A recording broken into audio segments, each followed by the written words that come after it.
ប្រធានក្រុមគួរតែបង្វឹកការងារដោយការធ្វើឲ្យមើលជាមុនដើម្បីឲ្យកូនចៅសិក្សាជាគំរូនៃការធ្វើការងារនោះឧទាហរណ៍ដូចជាប្រសិនបើប្រធានក្រុមប្រគល់ការងារឲ្យកូនចៅតាក់ទងនឹងអតិថិជនដែលមានឋានៈជាអ្នកគ្រប់គ្រងថ្នាក់ខ្ពស់នោះប្រធានក្រុមមិនគួរអធិប្បាយឲ្យកូនចៅស្ដាប់ត្រឹមតែថាខ្លួនចង់ឲ្យតាក់ទងរឿងអ្វីគួរនិយាយយ៉ាងម៉េចនោះទេព្រោះទោះជាកូនចៅយល់ក៏ដោយតែវិធីដែលល្អជាងនេះគឺប្រធានក្រុមគួរតែធ្វើឲ្យកូនចៅមើលជាគំរូផង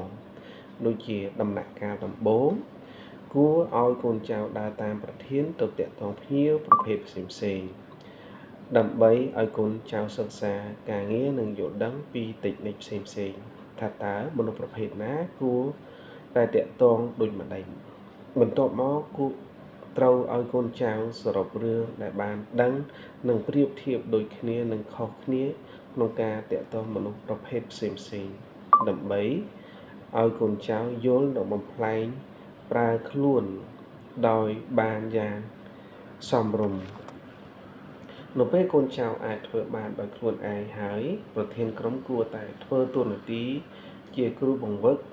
ចាំផ្ដល់ការពាក្យណែនាំត្រួតពិនិត្យមើលភាពរីកចម្រើនលើលទ្ធផលការបដិបត្តិការងារនិងជំរុញកូនចៅឲ្យកើតនៅកម្លាំងជំរុញចិត្តឲ្យបដិបត្តិនិងអភិវឌ្ឍការងារបានជាបន្តបន្ទាប់តាមរយៈការនិយាយទាំងផ្លូវកាយ និងក្រៅផ្លូវការ